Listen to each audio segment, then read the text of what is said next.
Hello everyone, welcome to Studydue. इस video में हम लोग इस सीरीज का सेट नंबर 8 कवर करने जा रहे हैं और ये टेस्ट नंबर 8 का सलूशन है। टेस्ट नंबर 8 का सलूशन है। टेस्ट नंबर 8 मैंने 2 दिन पहले ही अपलोड कर दिया था। अगर आपने इस टेस्ट को नहीं दिया है तो जाकर के आप टेस्ट को दें। पहले आप टेस्ट दीजिए, उसके बाद आकर के यहाँ पर सलूशन देखिए।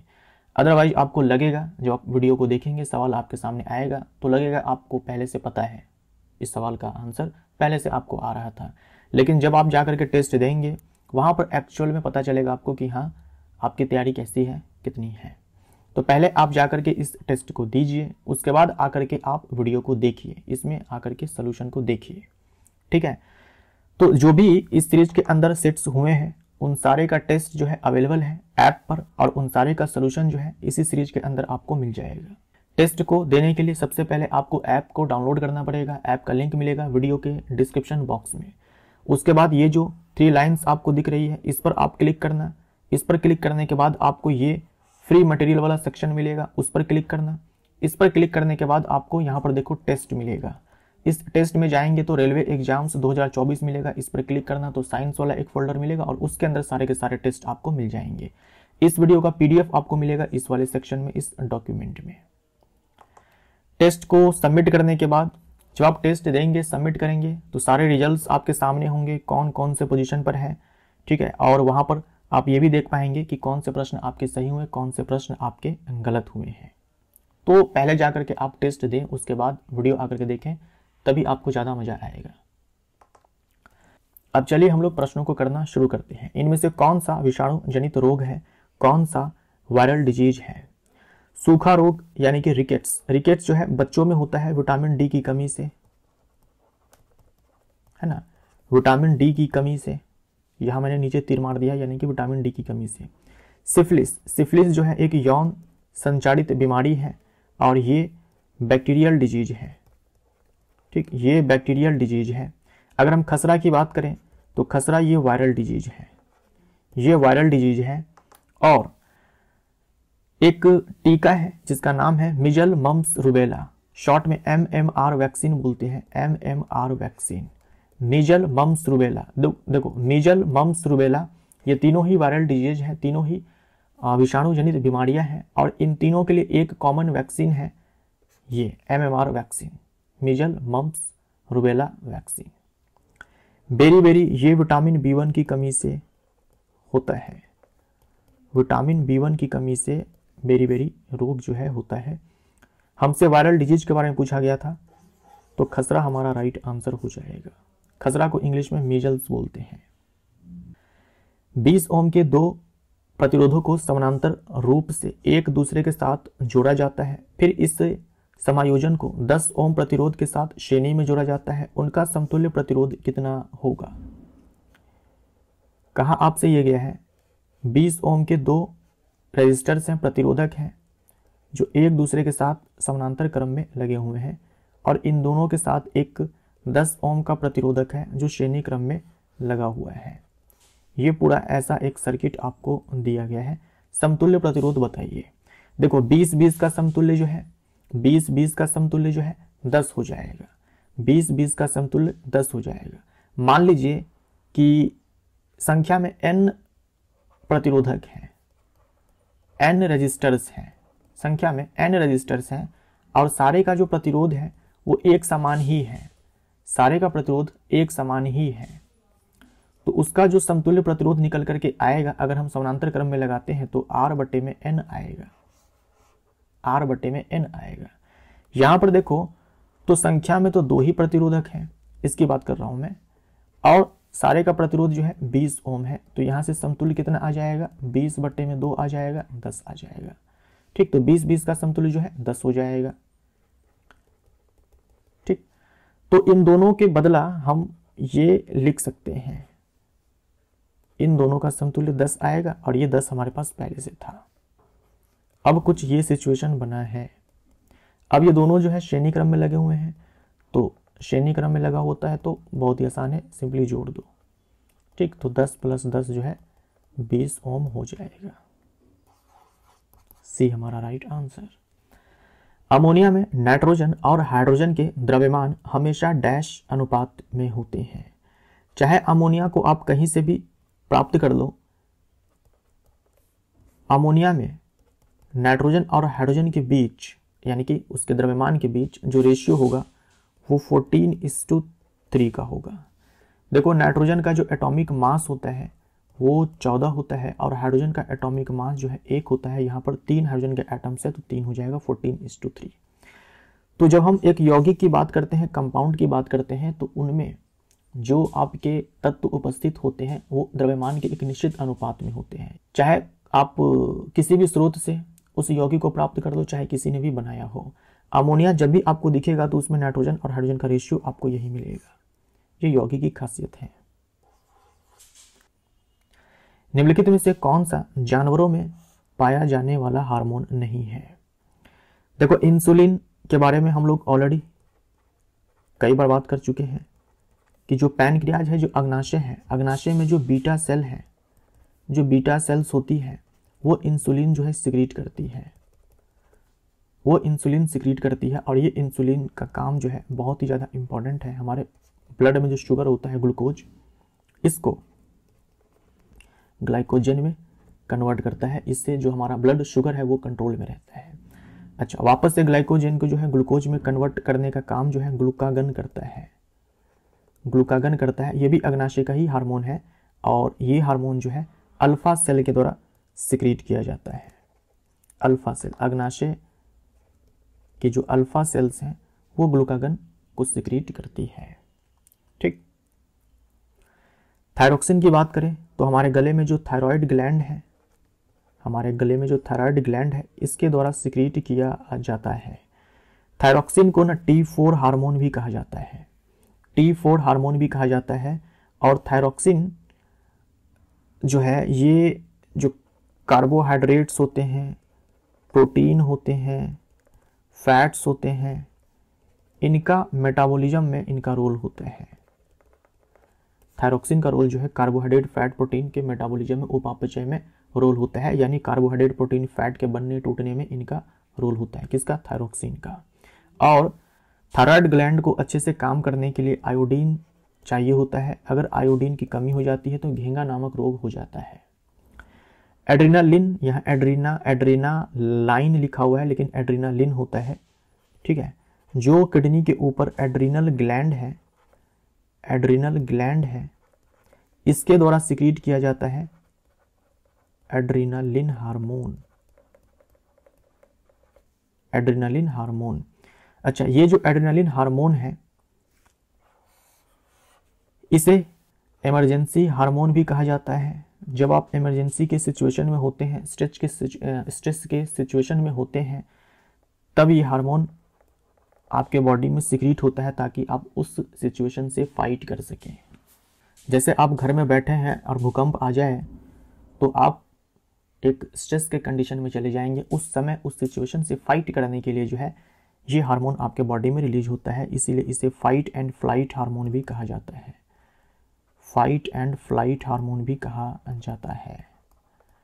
ये अक्सर एग्जाम में पूछा जाता है कि फाइट एंड फ्लाइट हार्मोन किसे कहा जाता है? एड्रेनालिन हार्मोन को कहा जाता है।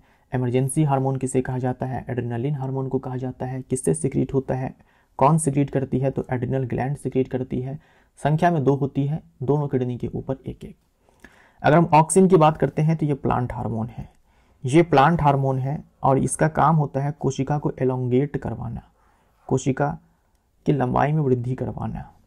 ठीक, ये ऑक्सिन का रोल होता है। और ऑक्सिन की उपस्थिति के कारण पौधे जो है प्रकाश की दिशा में झुक जाते हैं। फॉर एग्जाम्पल मान लीजिए ये एक प्लांट था और ये ऐसे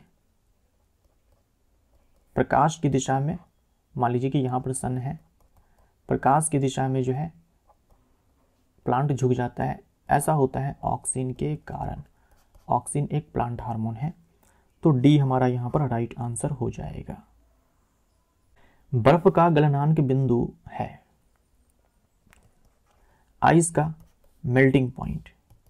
आइस का मेल्टिंग पॉइंट है 0 डिग्री सेल्सियस। अगर हमें केल्विन में चाहिए तो हम क्या कर सकते हैं, इसमें 273.15 जोड़ सकते हैं। तो 273.15 केल्विन हमारा आंसर हो जाएगा। 273 हमारा आंसर हो जाएगा। जो एग्जैक्ट होता है वो 273.15 होता है। अगर हम बॉइलिंग पॉइंट की बात करें, बॉइलिंग पॉइंट ऑफ वाटर की अगर हम बात करें तो 100 डिग्री सेल्सियस होता है। अगर हम केल्विन में बात करें तो क्या करेंगे, इसमें 273.15 जोड़ देंगे तो 373.15 केल्विन हो जाएगा। आपने सुना होगा परम शून्य तापमान, परम शून्य तापमान यानी कि एब्सोल्यूट जीरो टेम्परेचर, ये होता है 0 केल्विन। 0 केल्विन यानी कि -273.15 डिग्री सेल्सियस। इससे कम तापमान संभव नहीं है। ये मिनिमम पॉसिबल टेम्परेचर है, ये न्यूनतम संभव ताप है, इससे कम ताप संभव नहीं है। सी हमारा राइट आंसर। निम्नलिखित में से कौन सा खंडन द्वारा पुनः उत्पन्न हो सकता है? अगर हम हाइड्रा की बात करें तो इसमें होता है मुकुलन, बडिंग होता है ना, मुकुलन। और इसमें पुनर्जनन भी होता है, रीजेनरेशन भी होता है। ठीक, हाइड्रा में मुकुलन होता है और पुनर्जनन भी होता है। प्लेनेरिया की बात करें तो इसमें पुनर्जनन होता है। खमीर की बात करें तो इसमें बडिंग होता है। ये एक कोशिकीय कवक है ना, बडिंग बोले तो मुकुलन। ठीक, स्पैरोगारा की बात करें तो इसमें होता है फ्रेगमेंटेशन, खंडन। स्पैरोगारा जो है ये ग्रीन एल्गी है, हरा शैवाल है, इसमें होता है खंडन, जिसके बारे में आपसे पूछा गया है। तो डी हमारा राइट आंसर। पाचन के अंत में जारी ऊर्जा का रूप कौन सा होता है? जैसे पाचन के अंत में ग्लूकोज प्राप्त होता है जिससे हमें ऊर्जा मिलती है, तो ग्लूकोज क्या है, अपने आप में केमिकल कंपाउंड है जिसमें कि केमिकल एनर्जी स्टोर्ड है। सी हमारा राइट आंसर हो जाएगा। 21 न्यूटन के एक बल को 3 किलोग्राम द्रव्यमान वाली वस्तु पर लगाया जाता है तो उत्पन्न त्वरण कितना होगा? एक वस्तु है जिसका द्रव्यमान जो है वो 3 किलोग्राम है और इस पर एक फोर्स लगाया जाता है, 21 न्यूटन का। तो इसमें त्वरण उत्पन्न हो जाएगा, बताना है ये त्वरण कितना उत्पन्न होगा। तो फोर्स बराबर फॉर्मूला होता है द्रव्यमान गुने में त्वरण। इस फॉर्मूले को आप अच्छे से याद रखेंगे। 21 न्यूटन दिया हुआ है एसआई मात्रक में, द्रव्यमान हमें एसआई मात्रक में दिया हुआ है, तो त्वरण हमें एसआई मात्रक में ही मिलेगा। तो त्वरण बराबर हो जाएगा 7 मीटर पर सेकेंड स्क्वायर। जो त्वरण है, जो बल है, ये दोनों ही सदिश राशि है। जो द्रव्यमान है अदिश राशि है। तो 7 मीटर पर सेकेंड स्क्वायर, बी हमारा राइट आंसर। कैल्शियम हाइड्रोक्साइड का सापेक्ष द्रव्यमान है, यानी कि सूत्र इकाई द्रव्यमान आपको बताना है ना, फॉर्मूला यूनिट मास आपको बताना है। तो कैल्शियम का जो एटॉमिक मास है वो आपको डायरेक्ट याद होना चाहिए, 40 U होता है। U का मतलब यूनिफाइड मास, आप चाहो तो AMU लगा सकते हो। ऑक्सीजन का एटॉमिक मास जो है वो 16 होता है, क्योंकि यहाँ पर संख्या में 2 है तो यहाँ पर 32 हो जाएगा, 32 U। हाइड्रोजन का एटॉमिक मास 1 होता है, लेकिन यहाँ पर संख्या में 2 है तो यहाँ पर 2U हो जाएगा। तो 40 U है, 32 U है और 2 U है। इन सारे को जोड़ना है, ठीक, इन सारे को जोड़ना है। तो ये हो जाएगा 74 U। डी हमारा आंसर। एथेनोइक एसिड का सामान्य नाम होता है, एथेनोइक एसिड।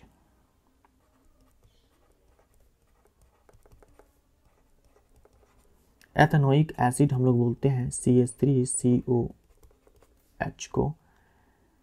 इसी को कहा जाता है एसिटिक एसिड, जो कि सिरके में होता है। उसके बाद ये जो है एथेनोइक एसिड। ये कार्बोक्सिलिक एसिड समझाती श्रेणी का दूसरा सदस्य है। पहला सदस्य होता है मेथनोइक एसिड, एक कार्बन वाला कार्बोक्सिलिक एसिड, और इसे कहा जाता है फॉर्मिक एसिड। इसका सामान्य नाम है फॉर्मिक एसिड, जो कि चींटी के डंक में, मधुमक्खी के डंक में होता है। तो हमारा आंसर यहाँ पर एसिटिक एसिड हो जाएगा, बी हमारा राइट आंसर। आधुनिक आवर्त सारणी में इलेक्ट्रॉनिक विन्यास 281 वाले तत्व को कहाँ रखा जाता है ना, कहाँ रखा जाता है? इलेक्ट्रॉनिक विन्यास है 2,8,1। कितने आवर्त हैं? कोशों की संख्या क्या है इसमें? कोशों की संख्या, नंबर ऑफ सेल्स क्या है? 1 2 3, 3 सेल्स हैं। जो पहला कोश है उसमें 2 इलेक्ट्रॉन है, जो दूसरा कोश है उसमें 8 इलेक्ट्रॉन है, जो तीसरा कोश है उसमें 1 इलेक्ट्रॉन है। तो कोशों की संख्या बराबर आवर्त संख्या होती है ना। कोशों की संख्या बराबर आवर्त संख्या, तो आवर्त संख्या 3 का तत्व है ये, ठीक, आवर्त 3 का तत्व है। उसके बाद देखो, अगर बाह्यतम कोश में 1 इलेक्ट्रॉन है तो ग्रुप नंबर 1 हो जाएगा। अगर बाह्यतम कोश में अगर 1 इलेक्ट्रॉन हो तो ग्रुप नंबर 1 हो जाएगा। अगर बाह्यतम कोश में 2 इलेक्ट्रॉन हो तो ग्रुप नंबर 2 हो जाएगा, ये याद रखिएगा। उसके बाद मान लीजिए कि 3 हो, 4 हो, 5 हो, 6 हो, 7 हो, 8 हो, तो आप क्या करेंगे? ग्रुप नंबर बताने के लिए 10 जोड़ देंगे। 10 जोड़ करके जो होगा वो लिख देना है आपको। मान लीजिए बाह्यतम कोश में 3 इलेक्ट्रॉन है तो 10 जोड़ करके 3 लिखेंगे तो ग्रुप नंबर 13 हो जाएगा। लेकिन मान लो बाह्यतम कोश में 1 इलेक्ट्रॉन है तो ग्रुप नंबर 1 होगा। बाह्यतम कोश में 2 इलेक्ट्रॉन है तो ग्रुप नंबर 2 होगा। यहाँ पर बाह्यतम कोश में 1 है इलेक्ट्रॉन, तो समूह संख्या 1 का तत्व है। समूह संख्या 1 का तत्व है और आवर्त संख्या 3 का तत्व है। वैसे तत्व है कौन सा? 2 8 1, 2 8 10 और 1 11। 11 एटॉमिक नंबर जो है सोडियम का होता है। तो ये जो तत्व है ये सोडियम है ना, सोडियम है। यदि किसी चालक का प्रतिरोध आधा कर दिया जाए तो इसका ऊष्मीय प्रभाव डैश हो जाएगा। तो H = I² RT होता है फॉर्मूला हमारे पास। अगर हम इस R को आधा कर दें, R/2 कर दें, तो ये जो ऊष्मा है, ऊष्मीय ऊर्जा है ना, ऊष्मीय ऊर्जा है, यहाँ पर ऊष्मीय प्रभाव लिखा है, कोई दिक्कत नहीं है। जो हीट एनर्जी है, जो हीट प्रोड्यूस होगी, ठीक है, वो भी आधी हो जाएगी। तो बी हमारा आंसर।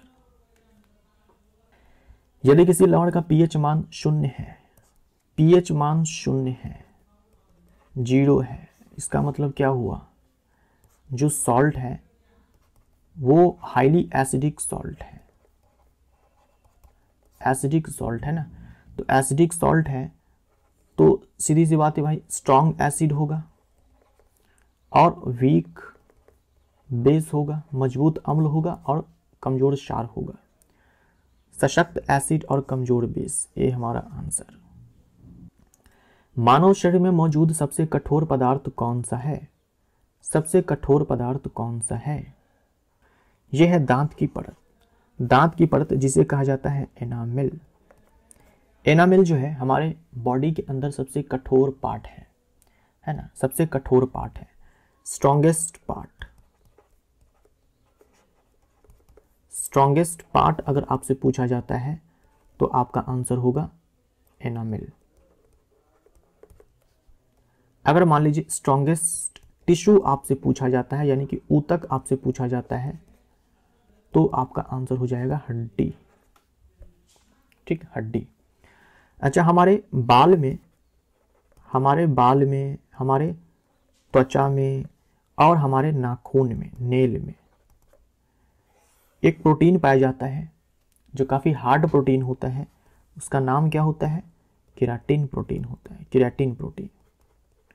तो ये आप ध्यान में रखिएगा, हमारे बाल में, हमारे त्वचा में और हमारे नाखून में जो है केराटिन प्रोटीन होता है, ठीक। केराटिन प्रोटीन ये हार्ड प्रोटीन होता है ना, स्ट्रॉन्ग प्रोटीन होता है।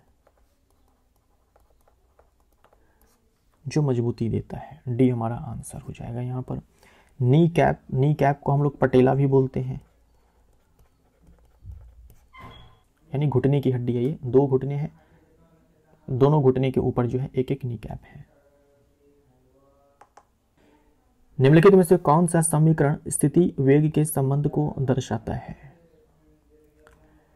ये जो है ये गति का पहला समीकरण है जो कि वेग और समय के बीच संबंध को बताता है। ये गति का दूसरा समीकरण है जो स्थिति और समय के बीच संबंध को बताता है। ये दूसरा समीकरण है, ये पहला समीकरण है। ये तीसरा समीकरण है जो स्थिति और वेग के बीच संबंध को बताता है। ये तीसरा समीकरण है। आंसर हमारा बी हो जाएगा। गति के 3 समीकरण होते हैं और ये समीकरण है। आप याद रखिएगा पहला समीकरण कौन है, दूसरा कौन है, तीसरा कौन है। डायरेक्ट एग्जाम में आता है गति का दूसरा समीकरण कौन है, तो आपको ये वाला आंसर करना है। एक अवतल दर्पण के वक्रता केंद्र पर एक वस्तु रखी गई है, इसका प्रतिबिंब कहां बनेगा? अगर हम अवतल दर्पण की बात करें, ये इसका ध्रुव है, ये मुख्य फोकस है और ये वक्रता केंद्र है। अगर हम चाहते हैं कि वक्रता केंद्र क्या बोल रखा है, एक अवतल दर्पण के वक्रता केंद्र पर एक वस्तु रखी गई है। अगर अवतल दर्पण के वक्रता केंद्र पर वस्तु रखी गई है तो वक्रता केंद्र पर ही प्रतिबिंब का निर्माण होता है, उल्टा होता है, समान साइज का होता है। तो वक्रता केंद्र पर मान लीजिए अगर वस्तु को आप फोकस पर डालते हैं, ठीक, ऑब्जेक्ट अगर फोकस पर है तो जो इमेज बनेगा वो अनंत पर बनेगा, है ना। इमेज जो है अनंत पर बनेगा, प्रतिबिंब अनंत पर बनेगा।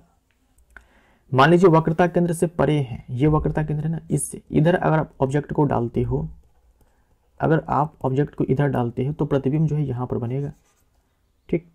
जो इमेज है वो सी और एफ के बीच बनेगा। अगर आप फोकस और वक्रता केंद्र के बीच डालते हो, यहां पर अगर आप वस्तु को डालते हो, अगर आप यहां पर वस्तु को डालते हो, वैसे केस में इमेज जो है सी से परे बनेगा, है ना, सी से परे बनेगा। मीन्स अगर आप इधर वस्तु डालते हो तो प्रतिबिंब यहां पर बनेगा, अगर आप इधर वस्तु डालते हो तो प्रतिबिंब जो है यहां पर बनेगा। बच्चे का लिंग किससे निर्धारित होता है? बच्चे का लिंग, सेक्स किससे निर्धारित होता है?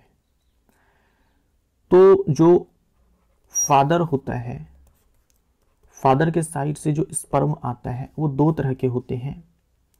कुछ स्पर्म ऐसे होते हैं, यानी कि 50% बोल सकते हो आप, जिसमें सेक्स क्रोमोसोम X होता है और 50% ऐसे होते हैं जिसमें सेक्स क्रोमोसोम Y होता है। वहीं अगर हम मदर की बात करें तो यहाँ से जो एग मिलता है उसमें केवल और केवल X जो है सेक्स क्रोमोसोम होता है। अब निषेचन हम जानते हैं कि शुक्राणु और अंडाणु के बीच में होता है। तो मान लीजिए जिस शुक्राणु के पास X क्रोमोसोम है वो आकर के इस अंडे के साथ निषेचित होता है।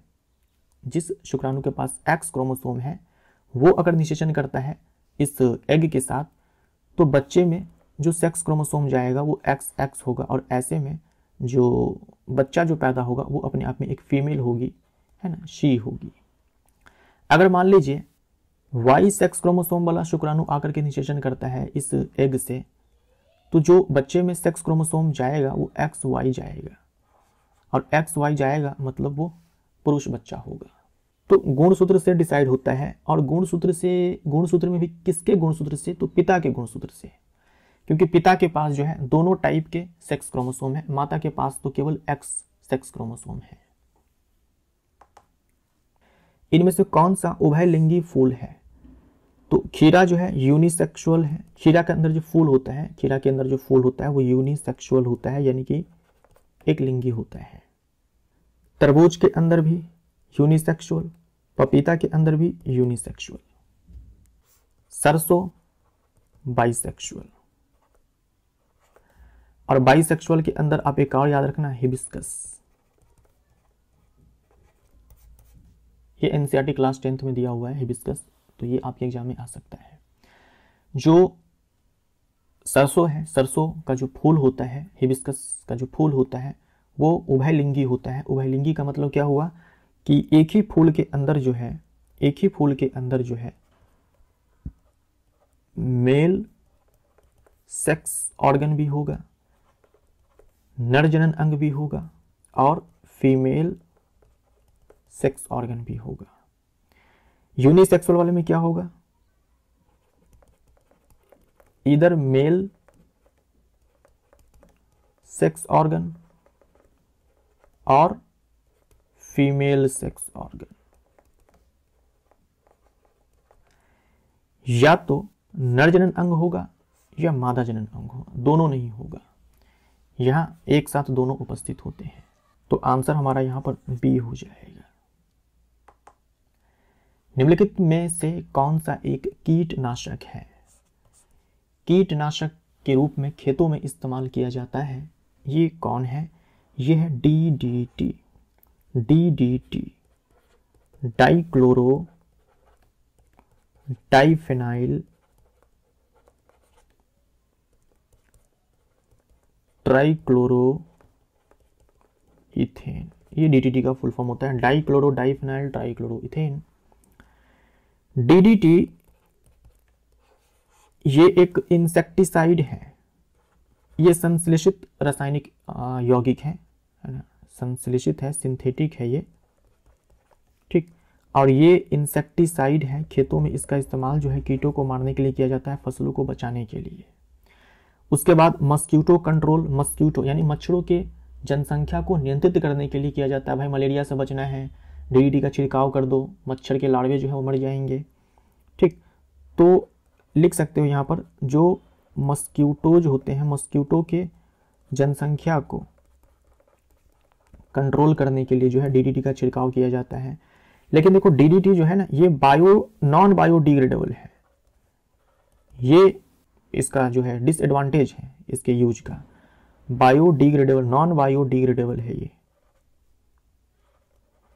मतलब अजैव निम्नीकरणीय पदार्थ है, इसका अपघटन सूक्ष्मजीव कर नहीं पाते हैं, नॉन बायोडिग्रेडेबल है। साथ में क्या है कि इसका बायो मैग्निफिकेशन देखा जाता है, बायो मैग्निफिकेशन देखा जाता है, यानी कि जैव आवर्धन देखा जाता है। यानी फूड चैन में जो हम देखते हैं उत्पादक है, शाकाहारी है, मांसाहारी, शीर्ष मांसाहारी है, तो जैसे जैसे फूड चैन में ऊपर जाओगे ना, बॉडी के अंदर ये जो DDT है ये जमा होता जाता है। उत्पादक में कम जमा होगा, उससे ज़्यादा शाकाहारी में जमा होगा, उससे ज़्यादा मांसाहारी में, उससे ज़्यादा जो शीर्ष मांसाहारी है उसमें, ठीक। तो बायो मैग्निफिकेशन, जैव आवर्धन इसका देखा जाता है। ये जैव निम्नीकरणीय पदार्थ है, मच्छर के नियंत्रण के लिए इसका इस्तेमाल किया जाता है, कीटनाशक के रूप में इसका इस्तेमाल किया जाता है, और ये संश्लेषित जो है ये रसायन है ये। TNT जो है एक्सप्लोजिव है, विस्फोटक पदार्थ है, एक्सप्लोजिव है TNT। देखो टॉल्यून का फॉर्मूला आप चाहो तो याद रख सकते हो। अच्छा, ये तो आपको पता है कि ये बेंजीन है ना, बेंजीन है C6H6। बेंजीन में 6 हाइड्रोजन होते हैं, इन सारे कार्बन पर एक एक हाइड्रोजन, तो किसी एक हाइड्रोजन को हटा करके आप वहां पर क्या करो, ये मिथाइल ग्रुप लगा दो, ये अपने आप में टोल्यून है ना, टोल्यून। और हम क्या करेंगे, यहां पर 3 नाइट्रो ग्रुप लगा देंगे इस प्रकार से, तो अब हो जाएगा ट्राई, क्योंकि 3 नाइट्रो है ना, तो ट्राई नाइट्रो, ट्राई मतलब 3, नाइट्रो का मतलब नाइट्रो ग्रुप, और टोल्यून TNT, ठीक। TNT tri nitro toluene, 3 nitro group है ना, तो ट्राई नाइट्रो, और ये अपने आप में टोल्यून है। सी हमारा आंसर। एक सर्किट में एक बिंदु से दूसरे बिंदु तक 2 कूलम का एक आवेश प्रवाहित होता है। यदि 2 बिंदुओं के बीच विभवांतर 5 वोल्ट है तो किए गए कार्य की मात्रा कितनी होगी? आपको आवेश दिया गया है 2 कूलम, आपको विभवांतर दिया गया है 5 वोल्ट, आपसे कार्य पूछा गया है, तो कार्य बराबर होता है Q इंटू में V। ये रिलेशन जो है आपको ध्यान में रखना है। W बराबर हो जाएगा Q 2 और V हो जाएगा 5, यानी कि 10 जूल। 10 जूल हमारा आंसर हो जाएगा। 1 हॉर्स पावर किसके बराबर होता है? 1 हॉर्स पावर, एक अश्व शक्ति जो है, एक अश्व शक्ति जो है वो 746 वाट के बराबर होता है। ये शक्ति का व्यावसायिक मात्रक है। 5 किलोग्राम के एक वस्तु को 2 मीटर की ऊंचाई तक उठाया जाता है, इस प्रक्रिया में कितना कार्य लगा? तो ये मैंने आपसे कहा था कि अच्छे से ध्यान में रखना है, इसके ऊपर बहुत सारे प्रश्न पूछे जाते हैं। तो यहाँ पर देखो 5 किलोग्राम की वस्तु है जिसको 2 मीटर की हाइट तक उठा करके लेकर के जाया गया है, तो कितना कार्य जो है किया जाएगा? तो ये m जो है यहाँ पर दिया गया है कि 2 किलोग्राम है और ये h जो है आपको दिया गया है 2 मीटर है। तो वस्तु के पास कितनी स्थितिज ऊर्जा होगी या फिर इसको उठा करके यहाँ तक ले जाने में कितना कार्य किया गया, ये सवाल आपसे पूछा जाता है। सीधा mgh आप लगाएंगे।